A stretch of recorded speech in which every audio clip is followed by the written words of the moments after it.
ശബരിമലയിൽ അന്നദാനം വിഭവസമൃദ്ധമാക്കുമെന്ന് Devaswom board president K Jayakumar Mathrubhumi ന്യൂസിനോട്. അടുത്ത ദിവസം മുതൽ ഉച്ചയ്ക്ക് സദ്യ നൽകും. പന്തളത്തെ അന്നദാനത്തിന്റെ പ്രശ്നങ്ങൾ പരിഹരിക്കാൻ ബോർഡ് യോഗം 10 ലക്ഷം രൂപ അനുവദിച്ചു. അടുത്ത വർഷത്തെ തീർത്ഥാടന കാലത്തിന് മുൻപ് മാസ്റ്റർ പ്ലാൻ നടപ്പാക്കേണ്ട പ്രവൃത്തികളടക്കം തീരുമാനിക്കുന്നതിന് ഈ മാസം 16-ന് മാസ്റ്റർ പ്ലാൻ സമിതിയുമായി ചർച്ച നടത്തുമെന്നും കെ ജയകുമാർ മാതൃഭൂമി ന്യൂസിനോട് പ്രതികരിച്ചു.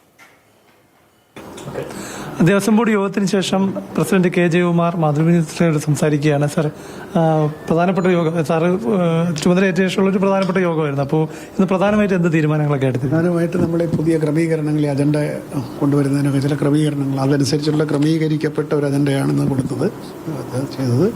വളരെ കോർഡിയലായിട്ടുള്ള മീറ്റിംഗ് ഒക്കെ നടന്നു. ഒരുപാട് റുട്ടീൻ ഐറ്റംസ് ഒരുപാടുണ്ടായിരുന്നു കുറച്ച് ദിവസമായിട്ട് ബോർഡ് കൂടാത്തതുകൊണ്ട്. പ്രധാനമായിട്ട് ഇപ്പോൾ ഒരു മാധ്യമ ശ്രദ്ധയിൽ വരേണ്ട വിഷയങ്ങളെന്ന് പറയുന്നത് ഏറ്റവും പ്രധാനമായിട്ട് ശബരിമലയുടെ അവലോകനം നടത്തി. ഇപ്പോൾ ശബരിമലയിൽ വലിയ പ്രശ്നങ്ങളൊന്നുമില്ല. ആളുകൾ കൂടുതൽ വരുന്നുണ്ട്. ഇപ്പോൾ 1 ലക്ഷമൊക്കെ ഇന്നലെ വന്നെങ്കിലും അവളുടെ ഭംഗിയായിട്ട് അത് ചെയ്യാൻ സാധിച്ചു. പോലീസുമായിട്ടുള്ള ഏകീകരണത്തിനകത്ത് പുരോഗതി ഉണ്ടായിട്ടുണ്ട്.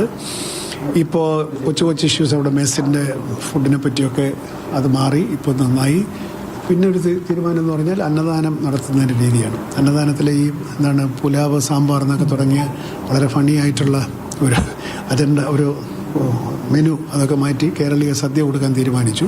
അത് നാളെ അല്ലെങ്കിൽ മറ്റന്നാൾ തൊട്ട് അവിടെ നടപ്പിലാവും. ഇത് അന്നദാന ഫണ്ട് ഗവൺമെൻറ്റിൻ്റെ പൈസ അല്ല, TDPയുടെ കാശല്ല. ഇത് ജനങ്ങൾ അന്നദാനം കൊടുക്കാനായിട്ട് തരുന്നതാണ്. പണ്ട് തൊട്ടേ പമ്പാ സദ്യ എന്നൊക്കെ പറയുന്നതൊരു ചരിത്രത്തിൻ്റെ ഭാഗമാണ്. അപ്പോൾ അതുകൊണ്ട് അന്നദാനത്തിൻ്റെ നിലവാരം മെച്ചപ്പെടുത്തണം. ഇപ്പോൾ തിരുപ്പതി പോലെയൊന്നും അത്ര കേമമായില്ലെങ്കിൽ പോലും ഡീസൻ്റായിട്ട് വരുന്ന ഭക്തന്മാർക്ക് കൊടുക്കണം എന്നുള്ള തീരുമാനത്തിൻ്റെ അടിസ്ഥാനത്തിൽ അതിൻ്റെ മെനു മാറ്റി ഉച്ചയ്ക്ക് നമ്മൾ സദ്യ കൊടുക്കും. വെറും സദ്യയല്ല, ശുഷ്കമായ സദ്യയല്ല, പപ്പടത്തോടും പായസത്തോടും കൂടിയുള്ള സദ്യ കൊടുക്കും. അച്ചാറോടുകൂടി കൊടുത്തിരിക്കും. അത് 2 ദിവസം കൊണ്ട് അത് പ്രാബല്യത്തിൽ വരും. പിന്നെ പന്തളത്ത് നടന്നുകൊണ്ടിരുന്ന അന്നദാനത്തിന് എന്തൊക്കെ പ്രശ്നങ്ങളുണ്ടായിരുന്നു, അത് 10 ലക്ഷം രൂപ അഡ്വാൻസ് കൊടുക്കാൻ തീരുമാനിച്ചു. വാട്ടർ അതോറിറ്റിയുമായിട്ട് ചില തർക്കങ്ങളുണ്ടായിരുന്നു. അത് 5 കോടി രൂപ കൊടുത്ത് തൽക്കാലത്തേക്ക് ആ പ്രശ്നം അവസാനിപ്പിച്ചു.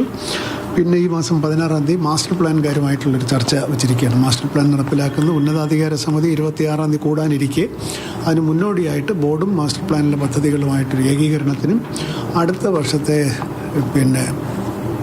തീർത്ഥാടന കാലം തുടങ്ങുന്നതിന് മുമ്പ് മാസ്റ്റർ പ്ലാനിൽ ഏതെല്ലാം പദ്ധതികൾ പൂർത്തിയാക്കണം നമുക്ക് വേണ്ടി എന്നുള്ള മുൻഗണനാക്രമം നടത്താനൊക്കെ ആയിട്ട് നമ്മൾ 16-ാം തീയതി ജസ്റ്റിസ് സിരിജഗനാണ് അധ്യക്ഷനെ വിളിച്ചിട്ടില്ല. അദ്ദേഹത്തിൻ്റെ അനുവാദം വാങ്ങിച്ചു.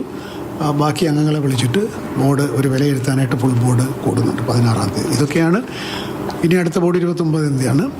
ഈ 16-ാം തീയതിയുള്ള മീറ്റിംഗ് കഴിച്ചിട്ടുണ്ടെങ്കിൽ 26-ൻ്റെ മീറ്റിങ്ങിൽ ബാക്കി കാര്യങ്ങൾ മാസ്റ്റർ പ്ലാനിൽ നമുക്ക് എന്ത് കിട്ടണം എന്നുള്ളതിനെപ്പറ്റി വ്യക്തമായ ധാരണ ഉണ്ടാക്കി അടുത്ത വർഷത്തെ തീർത്ഥാടനം ഫെബ്രുവരി 1-ൽ അതിൻ്റെ ക്രമീകരണത്തിൻ്റെ പ്രാരംഭം കുറിക്കാനുള്ളൊരു സജ്ജീകരണമാണ് ഇപ്പോൾ ചെയ്തുകൊണ്ടിരിക്കുന്നത്. നമ്മളിപ്പോൾ ഈ തിരക്ക് അവലോകനം ചെയ്തതിനു ശേഷം ഇപ്പോൾ എങ്ങനെയാണ് ഈ ഇനിയുള്ള ദിവസങ്ങളിൽ ഇതിൻ്റെ ഈ രീതിയിൽ തന്നെ നമുക്ക് മുന്നോട്ട് പോകാൻ സാധിക്കും? തന്നെയാണ്. കാരണം ആളുകൾക്ക് ഈ മെസ്സേജ് എത്തിക്കഴിഞ്ഞു. മെസ്സേജ്, അതായത് ബുക്കിംഗ് ഇല്ലാതെ വരരുതെന്നുള്ള മെസ്സേജ് ഇപ്പോൾ വ്യാപകമായിട്ടുണ്ട്. കഴിഞ്ഞ പ്രാവശ്യമൊക്കെ പറ്റിയെന്ന് പറഞ്ഞാൽ ബുക്കിംഗ് ഇല്ലാത്തവരെല്ലാവരും കൂടെ തള്ളിക്കയറിയതുകൊണ്ടാണ്. ഇവിടെ എപ്പോഴെങ്കിലും കയറാമെന്നൊക്കെ ഒരു ധാരണ വന്നുകൊണ്ട് ഇപ്പോൾ അങ്ങനെയല്ല, ബുക്കിംഗ് ഉണ്ടെങ്കിലേ ആളുകൾ വരുന്നുള്ളൂ. ആ ഒരു ഡിസിപ്ലിൻ വന്നതോടുകൂടി തന്നെ ശബരിമലയിലെ തിരക്ക് നമുക്ക് നിയന്ത്രണ വിധേയമായിട്ടുണ്ട്. നമ്മുടെ ഈ സ്പോട്ട് കഴിഞ്ഞ ദിവസം 5000 ആക്കിയല്ലോ, അത് ഉയർത്താൻ കഴിയും? 7000 ആക്കിയിട്ടുണ്ട്.